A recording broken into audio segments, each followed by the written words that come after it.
اب انشاءاللہ بیان کے لیے ہمارے اس ادارے کے ناظم اعلیٰ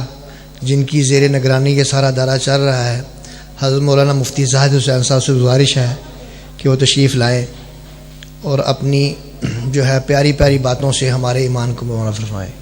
حضرت مولانا مفتی زاہد حسین صاحب۔ الحمدللہ نحمده ونستعینه ونستغفره ونؤمن به ونتوکل علیہ ونعوذ باللہ من شرور انفسنا ومن سیئات اعمالنا من يهده اللہ فلا مضل له ومن يضلله فلا هادی له ونشهد ان لا الہ الا اللہ وحدہ لا شریک له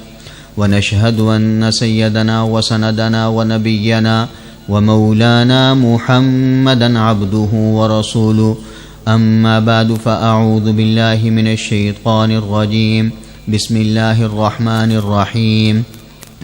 الا ان اولیاء اللہ لا خوف علیہم ولا هم يحزنون صدق اللہ العلی العظیم وصدق رسولہ النبی الکریم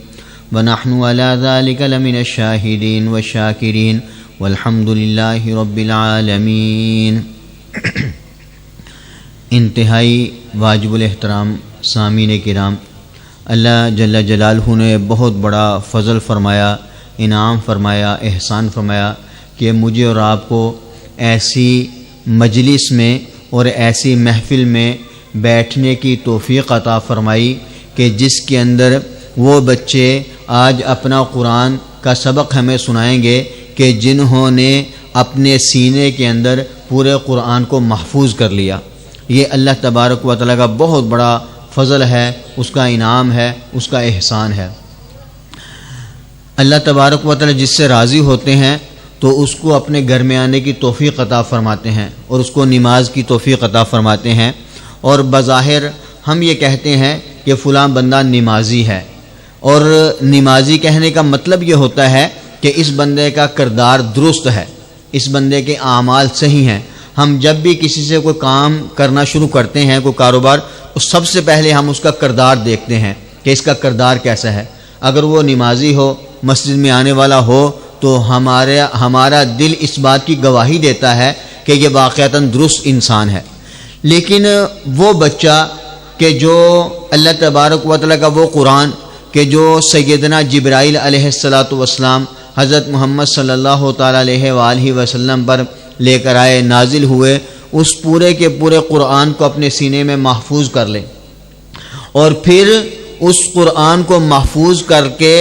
اپنے سارے ان اساتذہ کا تعارف بھی کروائے کہ جن کی لڑی حضرت محمد صلی اللہ تعالیٰ علیہ وآلہ وسلم تک پہنچتی ہے۔ آج ہمارے یہ بچے، یہ ہمارا اثاثہ اور ہمارا سرمایہ، جہاں انہوں نے قرآن پڑھا وہاں ہمیں یہ بھی بتلائیں گے کہ ہم نے فلاں استاد سے پڑھا، اور اس نے فلاں استاد سے پڑھا، اور اس نے فلاں استاد سے پڑھا، اور یوں پڑھتے پڑھتے پڑھتے یہ آخر میں حضرت محمد صلی اللہ تعالیٰ علیہ وآلہ وسلم تک اپنی سند کو بتائیں گے، اس کو بیان کریں گے۔ یہ بڑی ہی سعادت اور خوش قسمتی کی بات ہے، بڑی ہی خوش بختی ہے۔ پھر حدیث مبارکہ میں آتا ہے کہ اللہ تبارک و تعالیٰ بسا اوقات کسی بندے کسی قوم سے ناراض ہوتے ہیں اور ان پر اپنے عذاب کو نازل کرنے کا ارادہ فرماتے ہیں، تو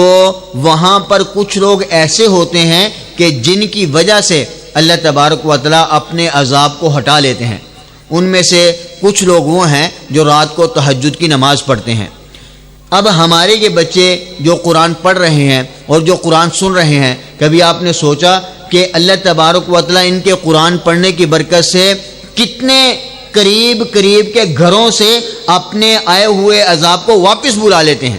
ہمارا گھر اس مسجد کے قریب ہے یا اس سے تھوڑا فاصلے پر ہے، تو بسا اوقات ہمارے اعمال سیئہ، ہمارے گناہوں کی وجہ سے اللہ تبارک و تعالیٰ ہم پر ناراض ہوتے ہیں ہم سے، اور اللہ تعالیٰ ارادہ فرماتے ہیں کہ میں ان پر کوئی عذاب بھیجوں، تو ان ننھے منھے بچوں کی قرآن کی صدا کی برکت سے اللہ اس عذاب کو واپس بلا لیتے ہیں۔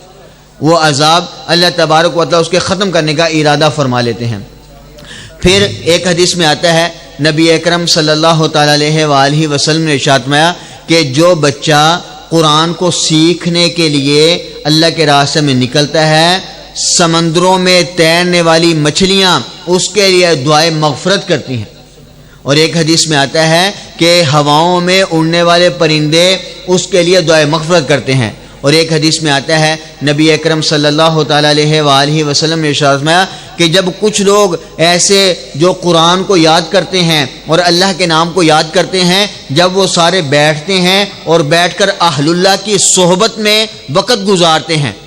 آج اللہ تبارک و تعالی ہمارے قاری صاحب کو جزائے خیر دے، بہت سارے اہل اللہ کو دعوت دی۔ ہمارے ایک بہت بڑے بزرگ ہیں حضرت مولانا زاہد الراشدی صاحب، اس وقت عالم اسلام کا بہت قیمتی سرمایہ ہیں، عالم اسلام کے ایک علامہ ہیں، ایک بہت بڑے استاد ہیں، ان کو یہاں پر بلایا، ان کا وقت لیا، انشاءاللہ تھوڑی دیر میں پہنچ جائیں گے، ان کی زیارت کرنا۔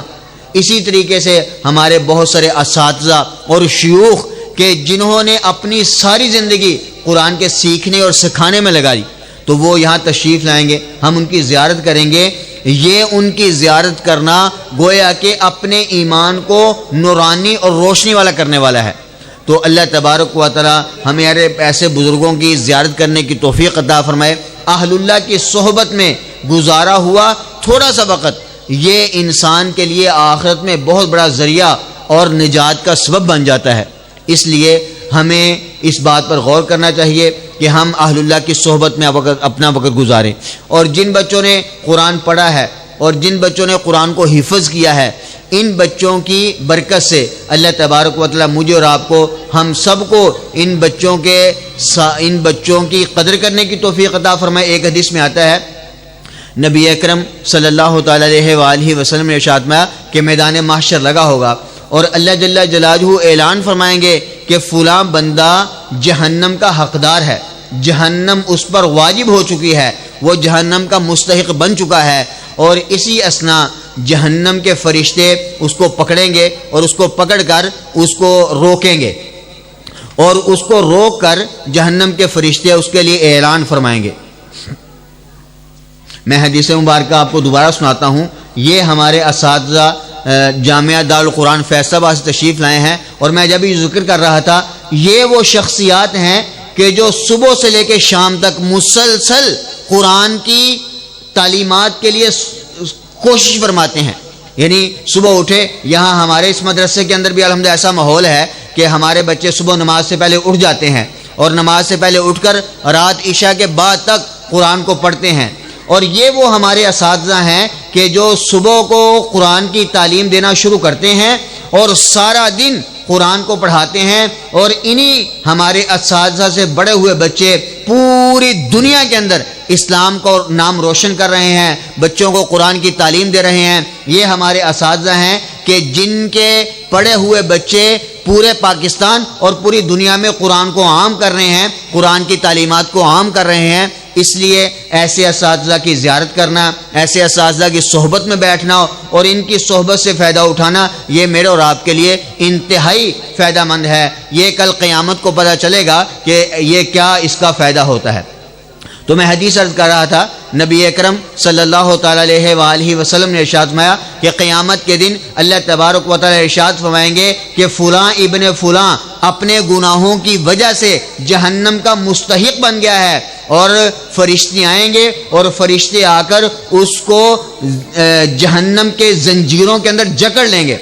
قرآن پاک میں اللہ فرماتے ہیں خذوہ، اللہ فرشتوں سے فرمائیں گے ان کو پکڑ لو، فغلوہ، ان کو زنجیروں کے اندر جکڑ لو، ثم الجحیم صلوہ، ان کو جہنم کے اندر پھینک دو، ثم فی سلسلۃ ذرعھا 70 ذراعا فاسلکوہ، 70 گز لمبی زنجیر کے اندر باندھ کر ان کو جہنم کے گڑھے کے اندر پھینک دو۔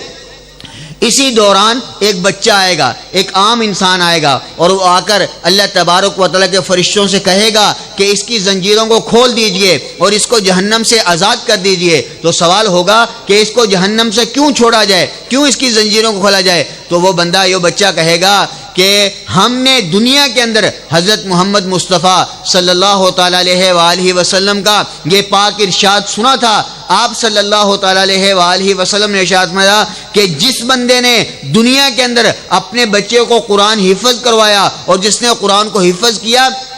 اللہ تبارک و تعالی قیامت کے دن اس کو یہ اعزاز بخشیں گے کہ ایسے 10 بندے جن پر جہنم واجب ہو چکی ہے وہ بچہ ان کی سفارش کرے گا، اور اللہ تبارک و تعالی اس حافظ قرآن کی سفارش کو قبول کر کے ایسے 10 بندے جن پر جہنم واجب ہو چکی ہے اس کی سفارش سے ان کو جہنم سے نکالیں گے اور باعزت جنت کے لباس پہنا کر ان کو جنت کے اندر بھیج دیا جائے گا۔